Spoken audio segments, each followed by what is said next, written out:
हाँ जी। जय जिनेंद्र। दोस्तों, ये हमारी सेकंड क्लास है लीगल एप्टीट्यूड की। फर्स्ट क्लास में मैंने आपको बताया था कि सबसे पहले हम लोग लीगल एप्टीट्यूड वाला पेपर स्टार्ट कर रहे हैं, राइट। क्योंकि वो सबसे लेंदी है और जिन बच्चों ने लॉ कभी नहीं पढ़ा हुआ उनके लिए सबसे ज़्यादा कॉम्प्लेक्स है। ठीक है जी। चलिए जी, हम लोगों ने फर्स्ट लेक्चर के अंदर ये समझने की कोशिश की थी कि बेसिकली इस सब्जेक्ट के अंदर, लीगल एप्टीट्यूड वाले सब्जेक्ट के अंदर, आईसीएसआई की इंटेंशन क्या है। आईसीएसआई चाहता है कि बच्चों के अंदर एक लीगल सेंस क्रिएट हो, बच्चों को समझ में आए कि लॉ को पढ़ना कैसे है, लॉ को समझना कैसे है और किसी पर्टिकुलर सिचुएशन के अंदर लॉ को अप्लाई कैसे करना है, right.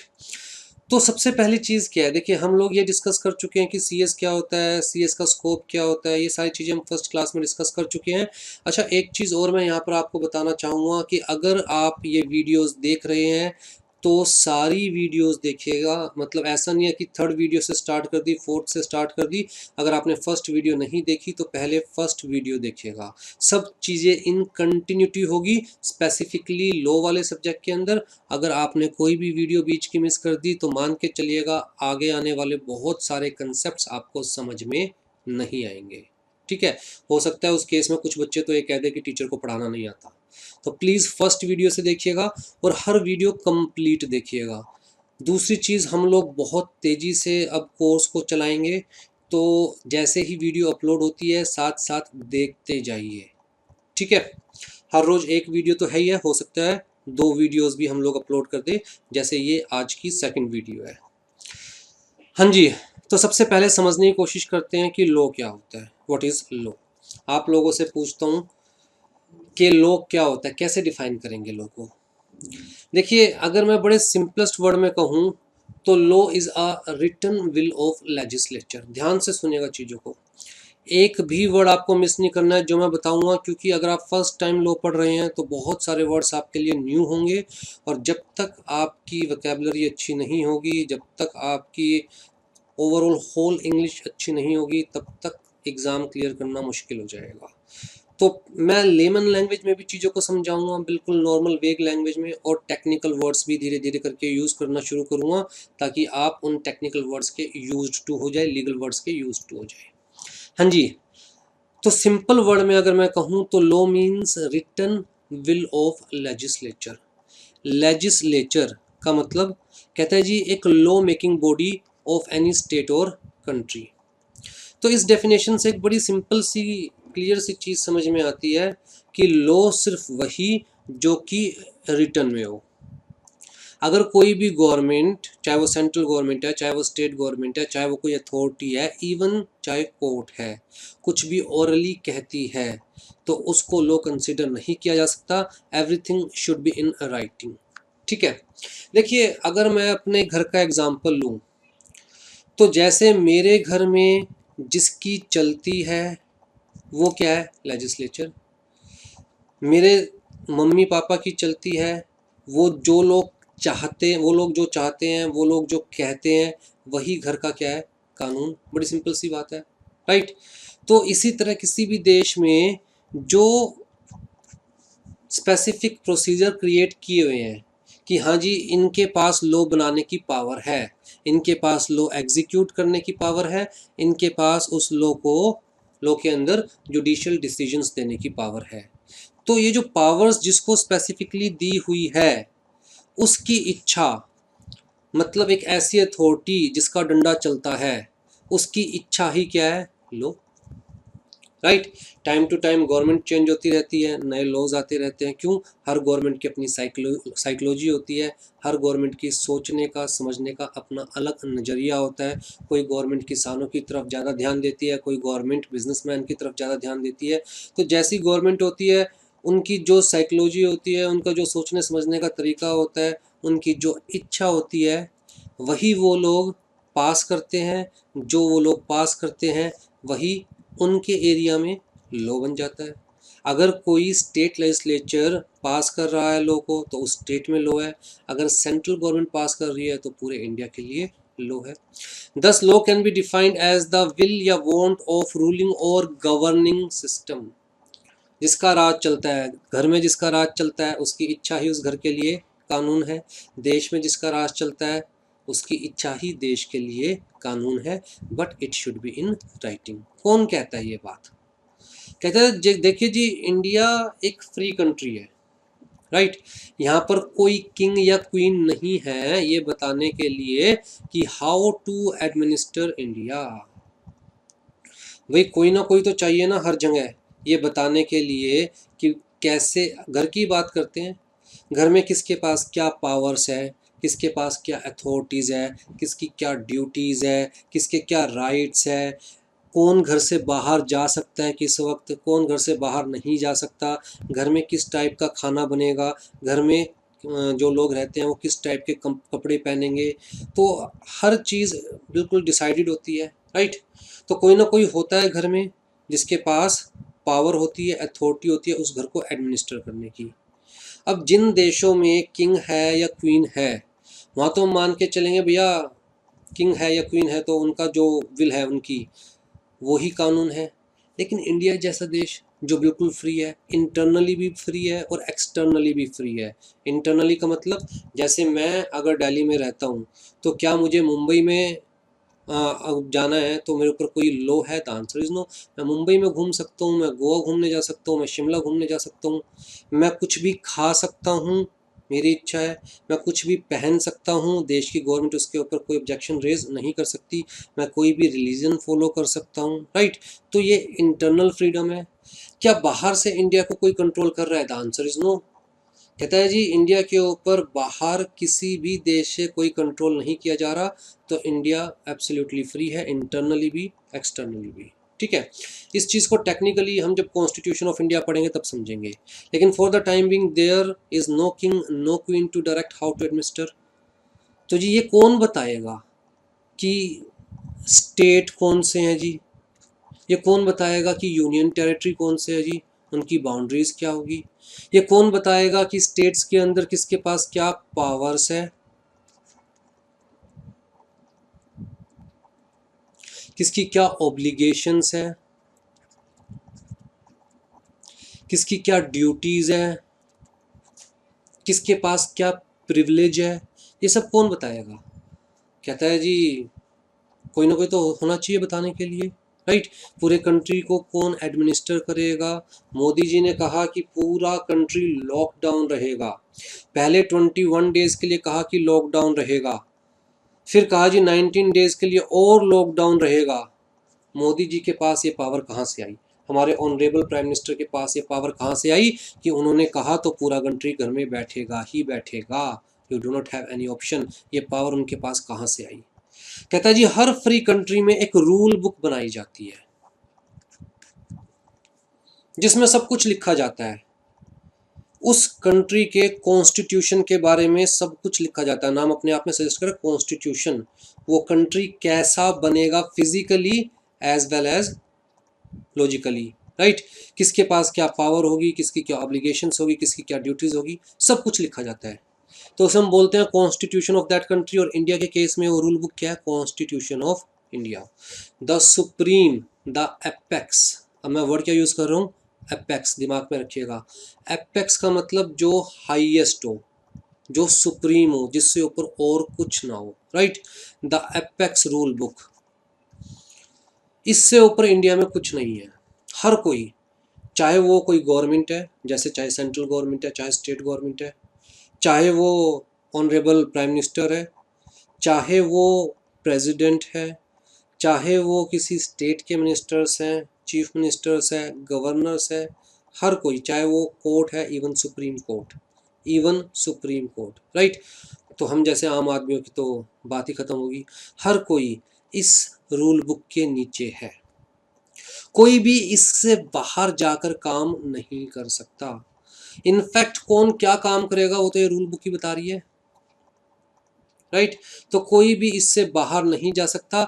Everyone shall follow this rule book, shall be followed by every person, authority, government in India, everyone. मतलब we can't do anything which is unconstitutional.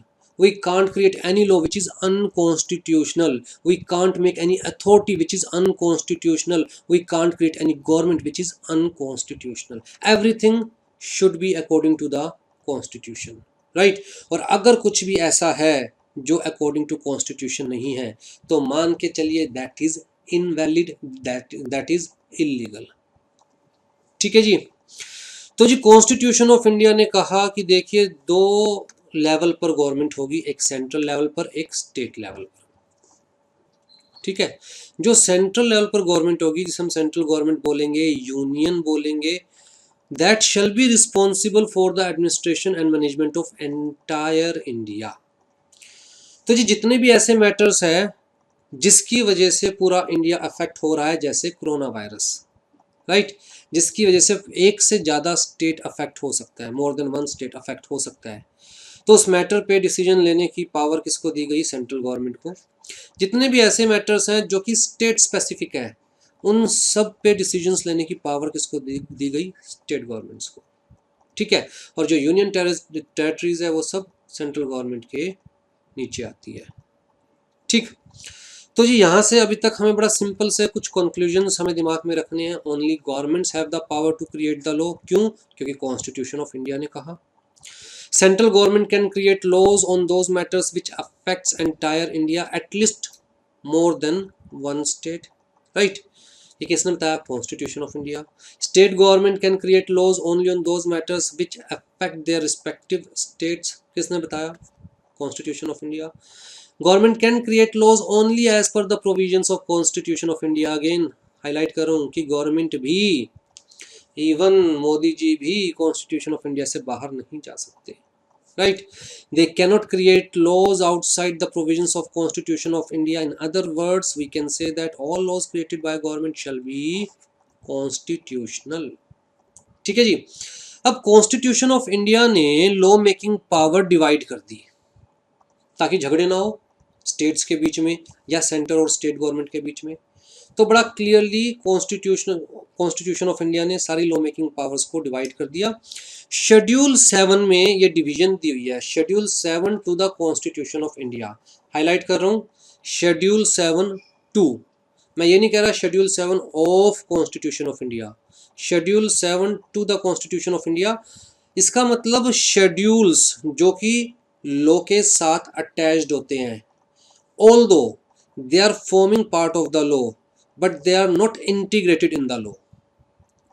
अगर मैं कहता schedule 7 of constitution of India, मतलब बिल्कुल जुड़ा हुआ पार्ट है, constitution of India का हिस्सा है। अगर मैं कह रहा हूँ schedule 7 to constitution of India, तो जी ये देखिए कॉन्स्टिट्यूशन ऑफ इंडिया उसके साथ ये अटैच्ड है जी। एक शेड्यूल 1 है, एक शेड्यूल 2 है, एक शेड्यूल 3 है, इस तरह है। ये कौन सा केस है जब मैं यूज करूँ वर्ड टू।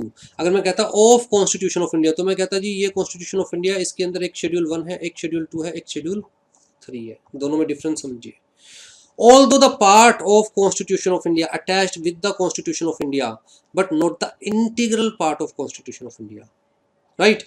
तो शेड्यूल्स क्या होते हैं? आपकी बुक होती है, बुक के अंदर चैप्टर्स दे रखे होते हैं, चैप्टर्स खत्म होते हैं तो एक्सरसाइजेस दे रखी होती है, राइट। क्वेश्चन आंसर्स वगैरह या क्वेश्चंस दे रखे होते हैं प्रैक्टिस करने के लिए। तो जो क्वेश्चंस दे रखे होते हैं, क्वेश्चन आंसर्स दे रखे होते हैं, वो अटैच तो होते हैं, बट बुक के चैप्टर्स कहाँ तक खत्म हो गए? यहाँ तक, राइट। तो इसी तरह शेड्यूल्स होते हैं, लॉ के साथ अटैच तो होते हैं, बट सबसे पहले सबसे मेन प्रोविजंस लॉ के जो लॉ की बॉडी के अंदर है। ठीक। कहने का मतलब अगर यहाँ पर कुछ लिखा हुआ है और यहाँ पर कुछ और लिखा हुआ है, दोनों में कन्फ्लिक्ट हो रहा है, चैप्टर में कुछ और लिखा हुआ है और जो पीछे एक्सरसाइज दे रखी है उसमें कुछ और लिखा हुआ है, ठीक है, तो आप किसको गलत मान के चलोगे? हमेशा जो पीछे एक्सरसाइज दे रखी है। चैप्टर को तो गलत नहीं मान के चलते ना। सेम रूल यहाँ पर अप्लाई होने वाला है, ठीक है। तो हेल्पिंग होते हैं, शेड्यूल्स हेल्पिंग होते हैं मैटर्स को और क्लियर करने के लिए। हाँ जी। तो schedule 7 to constitution of India में 3 लिस्ट दी हुई है, लिस्ट 1, लिस्ट 2, लिस्ट 3। इसको बड़े ध्यान से सुनिएगा, एमसीक्यू के पॉइंट ऑफ व्यू से बहुत इंपॉर्टेंट है। लिस्ट 1, लिस्ट 2, लिस्ट 3, 3 लिस्ट दी हुई है। कहाँ दी हुई है? Schedule 7 to constitution of India. ठीक, 2 वर्ड यूज़ करेंगे, ये दिमाग में रहेगा। अभी मैं पूरा स्ट्रक्चर समझाऊंगा लॉ का, टेंशन मत लीजिए। तो जी लिस्ट 1 को हम कहते हैं यूनियन लिस्ट। क्यों? क्योंकि लिस्ट 1 के अंदर वो मैटर्स एन्यूमरेटेड है, 1 2 3 4 5 6, तो लिस्ट दे रखी है, राइट। वो मैटर्स एन्यूमरेटेड है जिन मैटर्स पर लॉ मेकिंग पावर सिर्फ सेंट्रल गवर्नमेंट के पास है। मतलब उन मैटर्स के ऊपर स्टेट गवर्नमेंट लॉ नहीं बना सकती, बात खत्म। सिर्फ सेंट्रल गवर्नमेंट लॉ बना सकती है। अगर किसी मैटर पे सेंट्रल गवर्नमेंट ने लॉ नहीं भी बनाया हुआ तब भी स्टेट गवर्नमेंट लॉ नहीं बना सकती। इसी तरह जी लिस्ट 2 के अंदर जो मैटर्स दिए हुए हैं उन मैटर्स के ऊपर सिर्फ स्टेट गवर्नमेंट लॉ बना सकती है, इसलिए नाम दिया गया स्टेट लिस्ट। तो जी अगर किसी ऐसे मैटर पर जो स्टेट लिस्ट में दिया गया है कोई लॉ नहीं भी बना हुआ तब भी सेंट्रल गवर्नमेंट लॉ नहीं बना सकती, राइट। इमरजेंसी का केस अलग है। इन केस ऑफ इमरजेंसी सब कुछ सेंट्रल गवर्नमेंट के हाथ में चला जाता है, वो तो एक केस ही अलग हो गया। लेकिन इन जनरल जो मैटर स्टेट लिस्ट में दिए हैं उसके ऊपर सिर्फ स्टेट गवर्नमेंट ही लॉ बना सकती है। अब जी कुछ ऐसे मैटर्स होते हैं जो सेंटर को भी अफेक्ट कर रहे हैं, स्टेट को भी अफेक्ट कर रहे हैं। तो जो उन मैटर्स के ऊपर सेंटर के पास भी राइट होना चाहिए लॉ बनाने का, स्टेट के पास भी राइट होना चाहिए लॉ बनाने का, तो उन मैटर्स को डाल दिया थर्ड लिस्ट में, जिसे हम कह रहे हैं concurrent list. Means both state government and central government can create law on such matters specified in list 3, concurrent list. ठीक है। एनवायरनमेंट पूरे इंडिया को भी अफेक्ट करता है, मोर देन वन स्टेट को भी अफेक्ट करता है। तो जी सेंट्रल गवर्नमेंट के पास भी लॉ मेकिंग पावर होनी चाहिए, और स्टेट को स्पेसिफिकली भी अफेक्ट करता है, तो जी स्टेट गवर्नमेंट के पास भी लॉ मेकिंग पावर होनी चाहिए, राइट। तो जी उस केस में क्या होगा, स्टेट गवर्नमेंट अपना लॉ बनाएगी, सेंट्रल गवर्नमेंट अपना लॉ बनाएगी। पॉसिबल है कि जो लॉ स्टेट गवर्नमेंट ने बनाया उसके प्रोविजंस सेंट्रल गवर्नमेंट के बनाए गए लॉ के प्रोविजंस के साथ कॉन्फ्लिक्ट करे, क्लैश करे। पॉसिबल है, डेफिनेटली पॉसिबल है। तो उस केस में किसकी जीत होगी?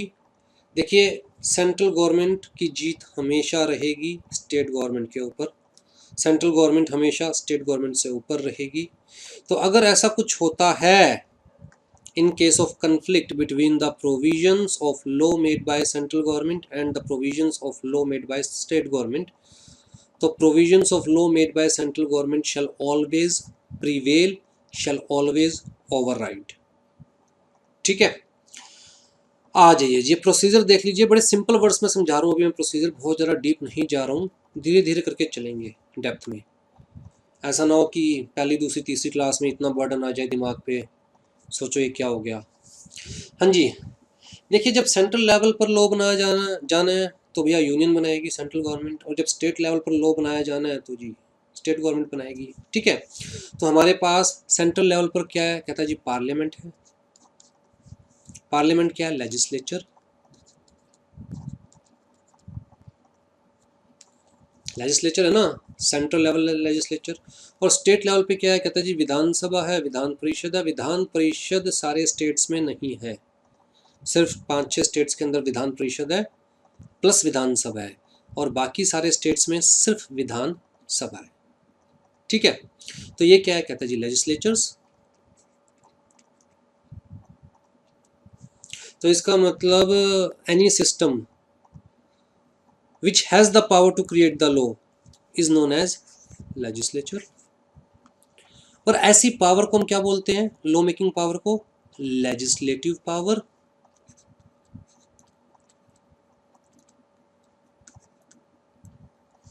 लॉ मेकिंग पावर को हम क्या बोलते हैं? Legislative power. ठीक है, तो जी सबसे पहले तो देखा जाएगा कि समाज में क्या मिसचीफ हो रहा है, जिसको ठीक करने के लिए लॉ बनाना है, क्या रिक्वायरमेंट्स है जिसके लिए लॉ बनाना है, राइट। फिर देखा जाएगा जी लॉ बनाकर किसको बेनिफिट्स मिलने वाला है, रेमेडीज क्या देने वाले हैं, पनिशमेंट्स किसको मिलने वाला है। कुल मिला के एक ड्राफ्ट तैयार किया जाता है।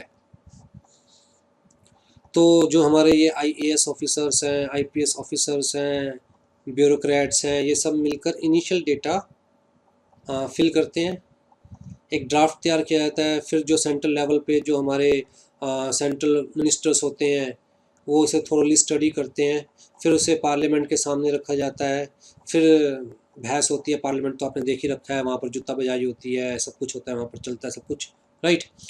तो जी जब पार्लियामेंट में डिस्कशन करने के बाद, अपोजिशन को अपनी बात कहने का मौका देने के बाद फिर वोटिंग होती है और पार्लियामेंट में अगर पास हो जाता है, पार्लियामेंट में भी हमारे पास दो हाउसेज है, एक राज्यसभा एक लोकसभा।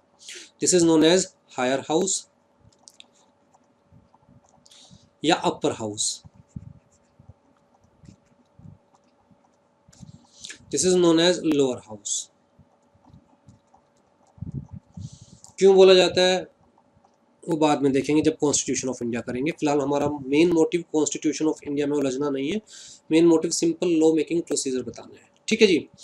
तो एक ड्राफ्ट तैयार किया जाएगा, वो पार्लियामेंट में रखा जाएगा, अगर दोनों हाउस ऑफ पार्लियामेंट उसको अप्रूव कर देते हैं तो फिर उसे भेजा जाएगा for the consent of president. Who is president? कहता है जी फर्स्ट मैन ऑफ इंडिया।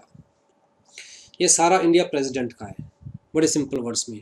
अगर गवर्नमेंट ऑफ इंडिया कोई भी कॉन्ट्रैक्ट में एंटर करती है वो किसके नाम पे करती है? प्रेसिडेंट ऑफ इंडिया के नाम पे। तो सारा इंडिया प्रेसिडेंट का है, राइट। तो जब तक प्रेसिडेंट की कंसेंट नहीं मिलेगी तब तक लॉ कंसिडर नहीं किया जाएगा।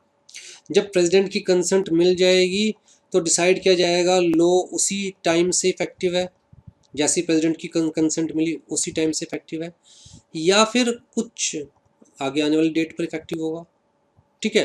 तो ऐसा नहीं है कि जब लॉ पास किया जा रहा है, जब लॉ साइन किया जा रहा है बाय द प्रेसिडेंट तभी से इफेक्टिव होता है। कई केसेस के अंदर बाद में भी उसकी डेट ऑफ इफेक्टिवनेस बाद में भी रखी जाती है, ठीक। लेकिन एक्चुअल में जब तक ऑफिशियल गैजेट्स में पब्लिश नहीं होगा, भाई जब तक ऑफिशियल गैजेट्स में पब्लिश नहीं होगा तब तक ये कैसे मान के चला जाएगा कि लोगों को लॉ के बारे में पता है, राइट। तो जब तक ऑफिशियल गैजेट्स में पब्लिश नहीं होता तब तक लॉ इफेक्टिव नहीं होता।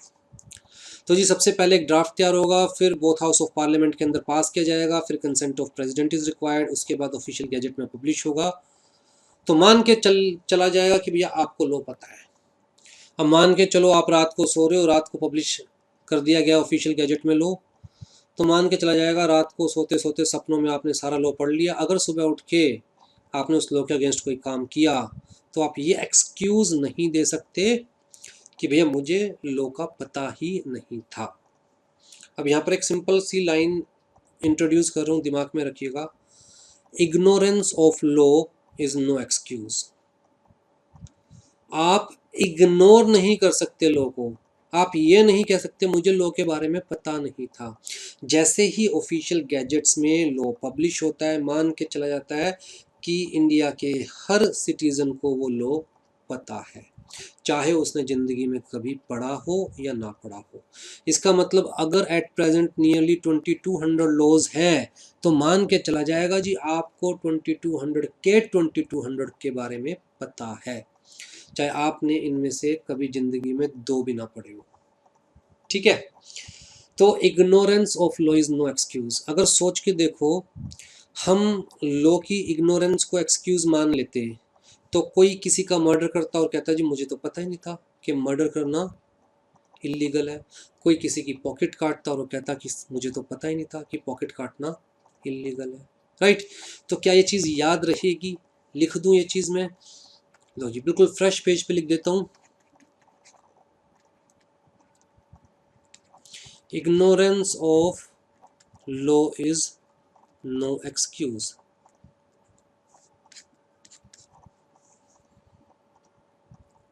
ठीक है, आ जाओ जी। सेम प्रोसीजर स्टेट लेवल पर है। ये पहले एक बिल ड्राफ्ट किया जाएगा, उसको स्टेट लेजिस्लेचर के सामने रखा जाएगा। जिस स्टेट में सिर्फ विधानसभा है वहाँ सिर्फ विधानसभा को पास करना है, जिस स्टेट में विधानसभा एंड विधान परिषद दोनों है वहाँ दोनों लेजिस्लेचर्स को पास करना है। फिर जिस स्टेट लेवल पर फर्स्ट मैन कौन है? गवर्नर। तो गवर्नर के साइन चाहिए। अगर हम बात कर रहे हैं यूनियन टेरिटरीज की तो लेफ्टिनेंट गवर्नर, राइट। जब गवर्नर साइन कर देंगे और ऑफिशियल गैजेट में पब्लिश हो जाएगा तो लॉ क्या हो जाएगा? इफेक्टिव। ठीक है जी। अब एलिमेंट्स ऑफ लॉ देखते हैं जी। आपने वर्ड सुने होंगे act, rules, regulations, circulars, judicial rulings. तो जिनमें क्या डिफरेंस है, क्या सारे एक जैसे होते हैं? देखिए, act means main law which is passed by the central government और स्टेट गवर्नमेंट। मैं यह कहूँगा which is passed by the parliament at central level, state legislatures at state level. ठीक है, act is a main law जो बताता है what to do. Simple सी बात, what to do what not to do कौन बता रहा है? कहता है जी एक्ट। तो passed, amended, repealed bye legislature. Clear है? तो जी रूल्स क्या बताते हैं? कहता है रूल्स आर बेसिकली प्रोसीजर्स जो बताते हैं हाउ टू डू। एक्ट ने क्या बताया? What to do. और रूल्स ने क्या बताया? How to do. राइट? तो जी हर एक्ट के लिए रूल्स होते हैं। कहता है इट इज़ नॉट कंपल्सरी कि हर एक्ट के लिए रूल्स होंगे। ऑल्दो कुछ एक्ट के लिए रूल्स होते हैं, but it is not compulsory कि हर एक्ट के लिए रूल्स होंगे। जैसे हम लोग पढ़ेंगे कॉन्ट्रैक्ट एक्ट, तो क्या कॉन्ट्रैक्ट एक्ट के अंदर, वैसे पूरा लिख दूं क्योंकि नेक्स्ट भी सीए ही है।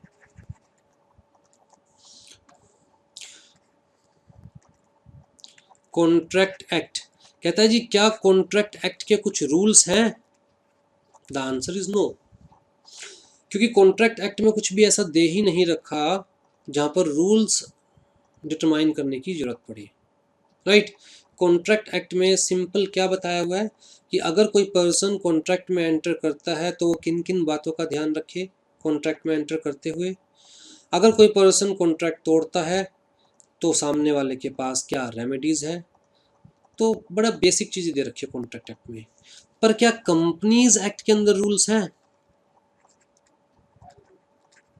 कहता है जी यस, कंपनीज एक्ट में रूल्स हैं। क्यों?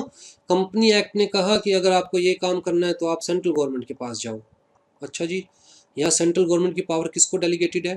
कहता है रूल्स देखो किसको डेलीगेटेड है। कंपनीज एक्ट ने कहा कि आपको ये करना है तो आप ये फॉर्म अपलोड कीजिए, आप अप्रूवल लीजिए। अच्छा जी, अप्रूवल किससे लेनी है? कौन सा फॉर्म अपलोड करना है अप्रूवल के लिए? कहता है जी रूल्स देखो कौन सा करना है। ठीक, तो एक्ट क्या बता रहा है? What to do. रूल्स क्या बता रहे हैं? How to do. Rules are basically procedures, इन्हें हम प्रोसीजरल लॉ भी कह सकते हैं। ठीक है, तो जी रूल्स कौन बना रहा है? कहता है जी गवर्नमेंट। रूल्स बनाने के लिए हम पूरी हाउस ऑफ पार्लियामेंट नहीं बिठाते, लेजिस्लेचर नहीं बिठाते। ठीक है, तो लेजिस्लेचर का काम था मेन लॉ बनाना, भैया रूल्स इसके ऊपर डाल दिया, गवर्नमेंट के ऊपर डाल दिया। तो अगर सेंट्रल एक्ट है तो उस रिलेटेड रूल्स सेंट्रल गवर्नमेंट बनाने वाली है, अगर स्टेट एक्ट है तो उस रिलेटेड रूल्स स्टेट गवर्नमेंट बनाने वाली है। फिर आते हैं जी रेगुलेशंस। अब रूल्स और रेगुलेशंस में क्या डिफरेंस है? रूल्स ने क्या बताया कैसे करना है। अब जी रेगुलेशंस की क्या रिक्वायरमेंट है? कहता है regulations are to regulate the participants. Participants कौन से? कहता है मान के चलिए हम बात कर रहे हैं सिक्योरिटीज मार्केट की।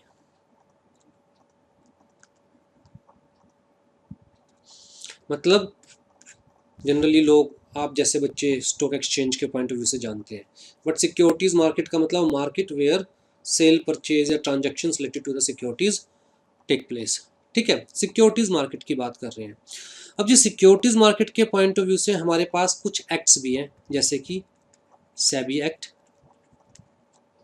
ये जो भी मैं बता रहा हूँ ना, बड़े ध्यान से सुनना, हर चीज़ इंपॉर्टेंट है। मैं एक सिंगल वर्ड भी वेस्ट मतलब यूजलेसली नहीं बोलूँगा, हर चीज़ पर्पसली बोली जा रही है। हर लेक्चर को बहुत सोच समझ के तैयार किया जाता है, स्पेसिफिक सब्जेक्ट के लिए, स्पेसिफिक कोर्स के लिए। ठीक है, ये वो लेक्चर्स नहीं है कि चल भाई सीए में भी काम आ जाएंगे, सीएस में भी काम आ जाएंगे, हर जगह काम आ जाएंगे। अगर मैं कह रहा हूँ कि ये specifically CS executive entrance test के लिए, तो specifically CS executive entrance test के पॉइंट ऑफ व्यू से ही पढ़ाया जा रहा है। ठीक है जी, तो जी एक हमारे पास सेबी एक्ट है, securities exchange board of India act. ठीक, सिक्योरिटी लॉ की बात कर रहे हैं, सिक्योरिटीज मार्केट की बात कर रहे हैं। फिर जी एक हमारे पास डिपोजिटरी एक्ट है। फिर जी एक हमारे पास सिक्योरिटीज कॉन्ट्रैक्ट रेगुलेशन एक्ट है, securities contract and regulation act. ठीक है, अब सिक्योरिटीज़ मार्केट के अंदर बहुत सारे पार्टिसिपेंट्स भी है। पार्टिसिपेंट्स का मतलब क्या है, जैसे कि म्यूचुअल फंड, आप लोगों ने म्यूचुअल फंड के बारे में पढ़ा हुआ है, राइट। म्यूचुअल फंड का काम क्या है, कहता है जी लोगों से पैसे लेता है और आगे इन्वेस्ट करता है। लोगों को म्यूचुअल फंड की यूनिट्स मिलती है, जो ये आगे इन्वेस्ट कर रहा है उससे जो प्रॉफिट होता है वो लोगों में डिस्ट्रीब्यूट किया जाता है।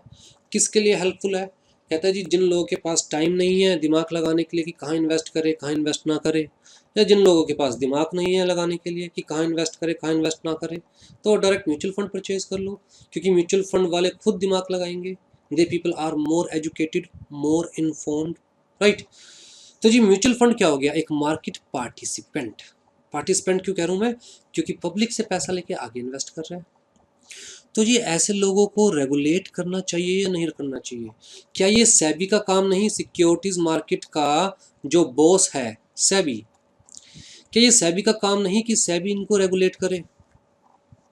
अगर इनको रेगुलेट ना किया जाए तो लाखों लोगों के पैसे लेके गलत डिसीजंस ले लिया जाए तो लाखों लोगों के पैसे खत्म, हो सकता है ये पैसे लेके ही भाग जाए, राइट। इन्होंने एक यूनिट निकाली कि जी, एक स्कीम निकाली कि जी हम लोग रियल स्टेट में इन्वेस्ट करेंगे, तो जिन लोगों को रियल स्टेट में इन्वेस्ट करने में इंटरेस्ट था उन लोगों ने यूनिट परचेज कर ली, लेकिन म्यूचुअल फंड ने इन्वेस्ट कर दिया लेट्स से शेयर मार्केट के अंदर, तो गलत है, राइट। तो इन लोगों को रेगुलेट करना बहुत ज़रूरी है। तो जी ऐसे पार्टिसिपेंट्स को रेगुलेट करने के लिए जो लॉ लाया जाता है that is known as regulation, जैसे कि म्यूचुअल फंड रेगुलेशंस, ठीक है, सेबी म्यूचुअल फंड रेगुलेशंस। अब ये रेगुलेशंस कौन ला रहा है, मैंने कहा जी सेबी ला रहा है। कौन ला रहा है, सेबी ला रहा है। Who has to regulate such participants, right. तो basically regulations are to regulate participants किसी भी फील्ड के अंदर, राइट। जरूरी नहीं है कि हर जगह रेगुलेशंस हो, लेकिन जहाँ रिक्वायरमेंट होती है, जहाँ पार्टिसिपेंट्स होते हैं, जहाँ किसी को रेगुलेट करना होता है वहाँ रेगुलेशंस लाए जाते हैं। तो regulations are to regulate the participants, ठीक है जी, ये रिक्वायरमेंट्स बताते हैं रेगुलेशंस। ये म्यूचुअल फंड को कहने वाले हैं भैया देखिए अगर आपने as a mutual fund market में काम करना है तो आपकी कम से कम इतनी कैपिटल होनी चाहिए, आपके पास कम से कम इतने साल का एक्सपीरियंस होना चाहिए, आपकी नेटवर्थ इतनी होनी चाहिए, आपके पास कम से कम ये इंफ्रास्ट्रक्चर होना चाहिए। आप ऐसी स्कीम ला सकते हैं, आप ऐसी स्कीम नहीं ला सकते, आप यूनिट सेल करते हुए इतना कमीशन खा सकते हैं, आप अपने पास मैक्सिमम इतना प्रॉफिट रख सकते हैं, आपने जो मैनेजर्स रखे हुए हैं आप उनको मैक्सिमम इतना दे सकते हैं, इतना नहीं दे सकते। तो बेसिकली रेगुलेशंस टेल रिक्वायरमेंट्स, ठीक है। तो कौन पास करता है, कौन बनाता है रेगुलेशंस, कहता है जी बॉडी। तो pass amended repealed by the administrative body, ठीक है। तो जब हमने कहा जी एक्ट कौन लेके आया, सेबी एक्ट की बात करते हैं, चलिए। हमने कहा जी सेबी एक्ट कौन लेके आया, नाम बता रहा है जी एक्ट है, एक्ट तो इसका मतलब कौन लेके आया होगा, लेजिस्लेचर। अच्छा कौन सा एक्ट है, सेंट्रल एक्ट या स्टेट एक्ट, कहता है जी सेंट्रल एक्ट है। तो कौन किसने पास किया होगा, यहाँ लेजिस्लेचर कौन होगा, कहता है जी पार्लियामेंट। क्या इससे रिलेटेड कुछ रूल्स हैं, अगर होंगे तो रूल्स कौन बनाएगा, कहता है जी गवर्नमेंट, क्योंकि सेंट्रल गवर्नमेंट, सेंट्रल लॉ है तो सेंट्रल गवर्नमेंट बनाएगी। अच्छा जो इस एक्ट में लिखा हुआ है कौन ध्यान रखेगा कि क्या उस चीज़ को पब्लिक कंप्लाई कर रही है नहीं कर रही, क्या उस चीज़ को अदर अथॉरिटीज़ कंप्लाई कर रही है नहीं कर रही। दिक्कत वाला काम है भाई, लेजिस्लेचर का काम था, हमारे नेता लोगों का काम था, उन्होंने लॉ बना दिया। अब ये कौन ध्यान रखेगा कि उस लॉ को कंप्लाई किया जा रहा है नहीं किया जा रहा है, कहता है यहीं पर ही पावर दे दो किसी को, एक बॉडी बना दो या फिर कोई अथॉरिटी क्रिएट कर दो, एक्ट में ही एक बॉडी अथॉरिटी क्रिएट कर दो और उसको पावर दे दो भैया ये इस फील्ड की माई बाप है, सबको इसकी बात माननी है, क्योंकि ये देखेगी कि इस लॉ के अंदर जो लिखा हुआ है वो लोग कंप्लाई कर रहे हैं नहीं कर रहे हैं, ठीक बात। तो जी सेबी एक्ट के अंदर कौन सी एक बॉडी बनाई गई, कहता है जी उस बॉडी का नाम भी सेबी रख दिया, securities exchange board of India, ठीक है। अब जी सेबी वो पर्सन है जो लोगों के साथ एक्चुअल में इंटरेक्ट कर रहा है। हमारे नेता लोग नहीं इंटरेक्ट कर रहे, वो तो लोग बना के घर बैठ गए। लेकिन इन भाई साहब को फील्ड में उतार दिया कि जाओ देखो लोग कंप्लाई कर रहे हैं नहीं कर रहे, लो लोग फॉलो कर रहे हैं नहीं कर रहे, लो लोगों को लो कंप्लाई करने में क्या दिक्कत आ रही है क्या दिक्कत नहीं आ रही, आप देखो। तो ये बेसिकली इंटरेक्ट कर रहा है पब्लिक से, और पब्लिक अपनी प्रॉब्लम सेबी को बता रही है। तो ये वो प्रॉब्लम सॉल्व करने के लिए टाइम टू टाइम सेबी को रेगुलेशंस भी इशू करने पड़ सकते हैं, सेबी को ही रूल्स भी इशू करने की पावर दे दी जाती है, राइट। तो जो रूल्स इशू करने की पावर सेंट्रल गवर्नमेंट के पास होती है वो डेलीगेटेड होती है to some authority to some body, और रेगुलेट भी सेबी को ही करना है। तो भैया रेगुलेशंस भी कौन इशू करेगा, सेबी। फिर जिस सर्कुलर्स की बात करते हैं हम लोग, कहता है सर्कुलर्स कौन लाएगा, वही जो एक रेगुलेटरी अथॉरिटी क्रिएट की जाएगी या अपॉइंट की जाएगी या नई बनाई जाएगी वो, क्योंकि अल्टीमेटली वो रेगुलेटरी अथॉरिटी ही तो मार्केट में पब्लिक के साथ इंटरेक्ट कर रही है, उसे ही तो पता चल रहा है कि पब्लिक को कहाँ दिक्कत आ रही है कहाँ दिक्कत नहीं आ रही, तो वो ही तो दिक्कतों को रिजॉल्व करेगी। कैसे करेगी, बाय इशूइंग सर्कुलर्स। तो जी मैं अपनी दिक्कत लेके पहुंचा सेबी के पास, जी आपने लॉ में ये लिखा हुआ है सरकार ने, मुझे इसका मतलब समझ नहीं आ रहा, मुझे नहीं समझ में आया क्या लिखा हुआ है, आप इसे एक्सप्लेन कीजिए। तो सेबी सर्कुलर लेके आएगी, उसके अंदर एक्सप्लेनेशन दी जाएगी, ठीक है। या जो सेबी के नीचे ऑफिसर्स हैं वो सेबी के पास जाएंगे कि जी इस सिचुएशन के अंदर कैसे डील करना है, सेबी सर्कुलर लेके आएगी। तो circulars are basically guidelines for the department, not for the public, for the department. तो जी डिपार्टमेंट को गाइड किया जाता है बाय द सर्कुलर्स। कौन करता है, कहता है जी ये एडमिनिस्ट्रेटिव अथॉरिटी जैसे सेबी है, ठीक है। तो सर्कुलर्स क्या जनरल पब्लिक के लिए इशू किए जाते हैं, कायदे से नहीं, जनरल पब्लिक के लिए सर्कुलर्स इशू नहीं किए जाते। लेकिन अगर सर्कुलर पढ़कर मैं कोई काम करता हूँ तो बाद में मैं दलील दे सकता हूँ जी देखिए सेबी के सर्कुलर के अकॉर्डिंग किया है तो मैं कसूरवार नहीं हूँ, ठीक है।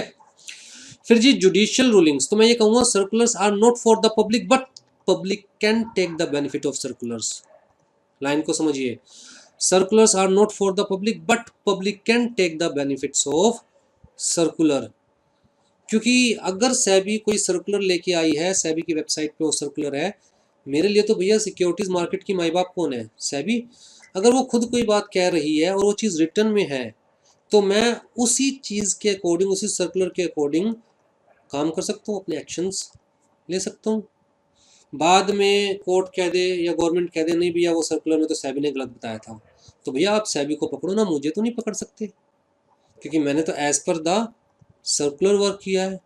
और आपने तो कहा था सेबी इज द माई बाप of this market in this particular area, वो जो कहेगी सबको फॉलो करना पड़ेगा।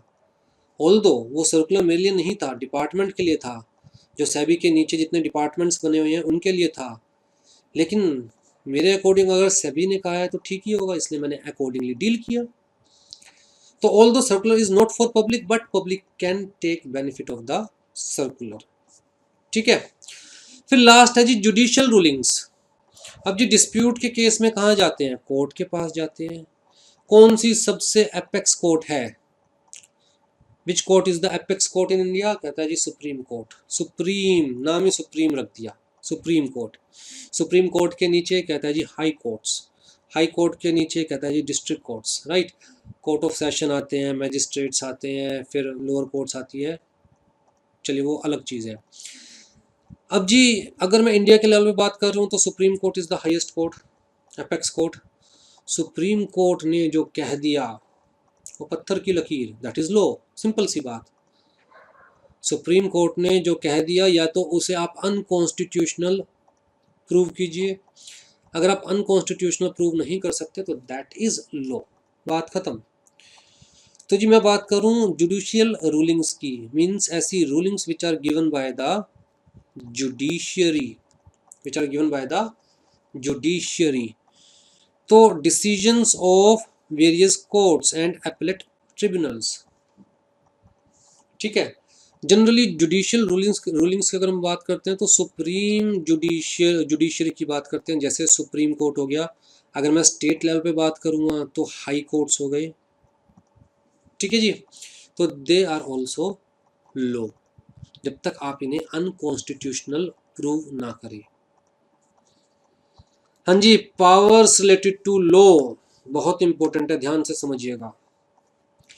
पहली पावर हम डिस्कस कर चुके हैं जिसे हम कहते हैं legislative power, means power to create, amend and repeal law. ये पावर किसके पास होती है? कहता है जी लेजिस्लेचर के पास। Legislature basically government.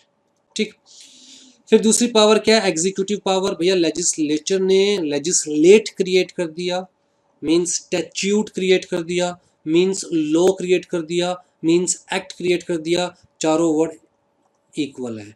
Legislate, statute, law, act, चारों को हम यूज कर सकते हैं इंटरचेंजेबली।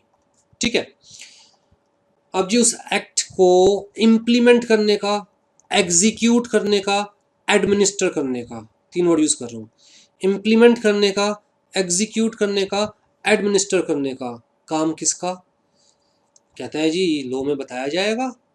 अगर ऑलरेडी कोई ऐसी बॉडी एग्जिस्ट करती है जो वो काम हैंडल कर सकती है तो उस बॉडी को दे दिया जाएगा। नहीं है कोई ऐसी बॉडी या कोई ऐसा डिपार्टमेंट या कोई ऐसी मिनिस्ट्री तो नया क्रिएट कर दिया जाएगा। जैसे कि कंपनी लॉ के केस में मिनिस्ट्री ऑफ कॉरपोरेट अफेयर्स, तो जी पूरी मिनिस्ट्री को डेलीगेट कर दिया गया, एग्जीक्यूटिव पावर दे दी गई इम्प्लीमेंट करने के लिए, एडमिनिस्टर करने के लिए। राइट, सिक्योरिटी लॉज के अंदर सेबी को पावर दे दी गई इम्प्लीमेंट करने के लिए, एग्जीक्यूट करने के लिए सिक्योरिटी लॉज को।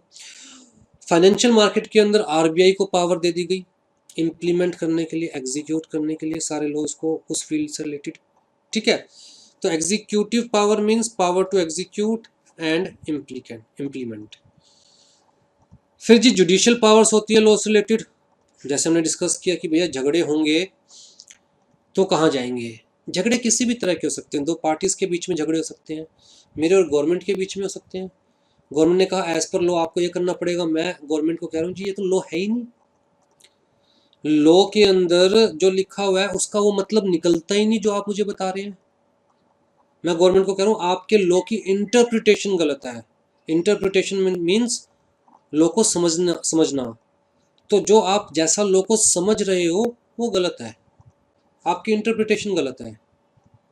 तो मेरे और गवर्नमेंट के बीच में, यहाँ गवर्नमेंट का मतलब इवन एग्जीक्यूटिव अथॉरिटीज, जैसे कि मेरे और इनकम टैक्स डिपार्टमेंट के बीच में डिस्प्यूट हो गया। इनकम टैक्स डिपार्टमेंट कह रहा है as per this section of income tax act you have to pay 30% tax. मैं कह रहा हूँ जी इस सेक्शन में ऐसा कुछ लिखा ही नहीं हुआ जैसा आप मुझे बता रहे हैं। इस सेक्शन में जो लिखा हुआ है आप उसको गलत इंटरप्रेट कर रहे हो।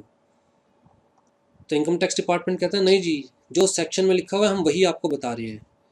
तो उस केस में मैं जो फिलहाल इनकम टैक्स डिपार्टमेंट मुझसे मांग रहा है मैं दे दूंगा 30% टैक्स और जुडिशरी के पास जाऊंगा, जुडिशरी से अपील करूंगा कि जी देखिए मेरे अकॉर्डिंग लॉ का मतलब ये है, सेक्शन में जो लिखा हुआ है उसका मतलब ये है, आप क्लैरिफाई कर दीजिए। राइट, तो सिर्फ और सिर्फ डिसीजंस देना जुडिशरी का काम नहीं है बल्कि लॉ को इंटरप्रेट करना भी जुडिशरी का काम है। अब जी एक तो वो जुडिशरी जो कि कॉन्स्टिट्यूशन ऑफ इंडिया में सीधी सीधी लिख दी गई, मतलब courts, supreme court, high court, session courts, फिर हमारे पास मैजिस्ट्रेट्स हैं, लोअर कोर्ट्स हैं, ठीक है, डिस्ट्रिक्ट कोर्ट्स हैं। तो एक तो वो कोर्ट्स जो कि कॉन्स्टिट्यूशन में सीधा सीधा लिखता गया, और एक एपेलेट ट्रिब्यूनल्स, ट्रिब्यूनल्स या एपेलेट ट्रिब्यूनल्स। अब जी ट्रिब्यूनल्स क्या होता है, ध्यान से इस चीज को समझने की कोशिश कीजिएगा। ट्रिब्यूनल्स क्या होते हैं, मान के चलते हैं एक सिविल कोर्ट है,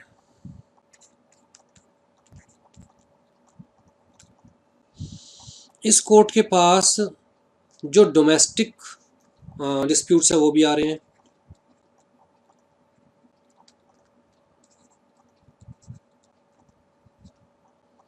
इस कोर्ट के पास जनरल डिस्प्यूट्स भी आ रहे हैं, कमर्शियल डिस्प्यूट्स जिन्हें हम कह सकते हैं।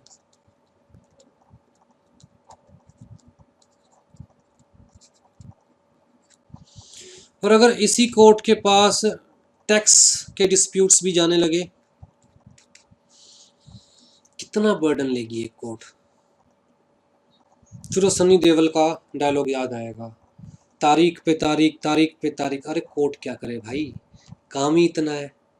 एक जान, हजारों केस मेरे ऊपर डाल दिए, हर केस को सोच कर समझ कर सुन कर डिसाइड करना होता है। अगर गलत डिसीजन दे दिया तो कोई कसूरवार मर जाएगा, या फिर कोई मतलब बेकसूर मर जाएगा, या फिर कोई कसूरवार छूट जाएगा। तो सिस्टमेटिक वे में से ही तो काम चलेगा, वैसे ही तो काम चलेगा। कोर्ट की बात ठीक है, गवर्नमेंट को भी समझ में आई। तो गवर्नमेंट ने कहा यार क्यों ना लॉ के अंदर ही जुडिशियल अथॉरिटीज क्रिएट करना शुरू करें। कंपनी लॉ, तो यार एक जुडिशियल अथॉरिटी क्रिएट करते हैं, उसका नाम देते हैं NCLT, national company law tribunal. NCLT, national company law tribunal. Tribunal means half court, means having power of court for some specific purpose.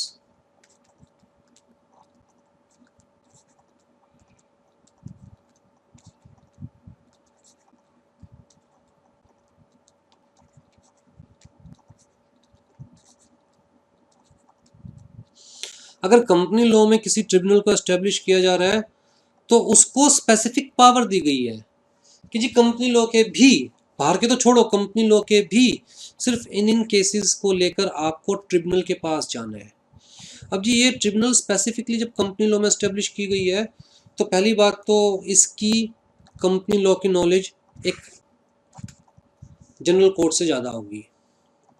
दूसरी बात, इसके पास सिर्फ और सिर्फ कंपनी लॉ के मैटर्स होंगे।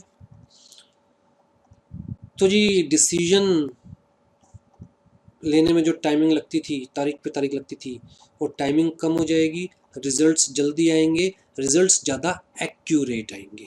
ठीक है, कहता है जी और किसी मैटर को आप एंटरटेन नहीं कर सकते, you are not the actual court, you are having only some powers of the court, right. तो इसे हम कहेंगे हाफ कोर्ट। ठीक है, इसी तरह टैक्स में एस्टेब्लिश किए गए, कुछ पावर्स कमिश्नर को दे दी, कुछ ट्रिब्यूनल को दे दी, कुछ ट्रिब्यूनल के से भी आप एग्रीव्ड है, ट्रिब्यूनल की बात को भी आप आगे केस फाइल करना चाहते हैं, अपील करना चाहते हैं तो एपेलेट ट्रिब्यूनल, मतलब ट्रिब्यूनल के फैसले को चैलेंज करना चाहते हैं तो एपेलेट ट्रिब्यूनल। इसी तरह यहाँ पर ट्रिब्यूनल के फैसले को चैलेंज करना चाहते हैं तो appellate tribunal, national company law appellate tribunal. Appellate tribunal के फैसले को भी चैलेंज करना चाहते हैं तो फिर आप हाई कोर्ट, फिर सुप्रीम कोर्ट। इसी तरह एपेलेट ट्रिब्यूनल के फैसले को भी चैलेंज करना चाहते हैं तो हायर कोर्ट्स। ठीक है, लेकिन बहुत सारा काम तो कम हो गया ना कोर्ट्स के ऊपर, तो उस पॉइंट ऑफ व्यू से ये हाफ कोर्ट्स बनाए गए। एक्चुअल जो वर्ड है quasi judicial body,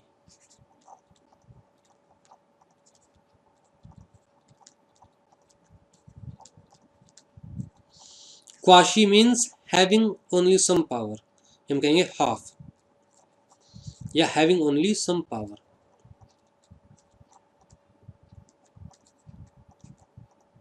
but not all. ठीक है जी, तो इन्हें तो हम बोलेंगे, कोर्ट्स को हम बोलेंगे जुडिशियल बॉडी, और ट्रिब्यूनल्स को हम बोलेंगे क्वाशी जुडिशियल बॉडीज। ठीक है, तो आई थिंक आपको बेसिक आउटलाइंस तो समझ में आ गई कि लॉ क्या होता है, इंडिया में लॉ कैसे बनाया जाता है, लॉ मेकिंग पावर्स किसके पास है, पावर्स की डिवीजन कहाँ पर दी हुई है, राइट। लॉ के कितने एलिमेंट्स हैं, एक्ट क्या होता है, रूल्स क्या होता है, रेगुलेशंस क्या होता है, सर्कुलर्स क्या होता है, रूलिंग्स क्या होती है, राइट। तो हम लोगों को केस लॉज भी पढ़ने पड़ते हैं। केस लॉ का मतलब कि किस केस में कोर्ट ने क्या डिसीजन दिया था, क्योंकि वो अपने आप में क्या है, लॉ। ठीक है जी, पावर तीनों आपको आई थिंक क्लियर है कि लेजिस्लेटिव पावर क्या होती है, एग्जीक्यूटिव क्या होती है, जुडिशियल क्या होती है, और कौन सी पावर किसके हाथ में है, ये भी आई थिंक आप लोगों को क्लियर है। ठीक है जी, चलिए, तो नेक्स्ट क्लास में we will start with Indian contract act. ठीक है।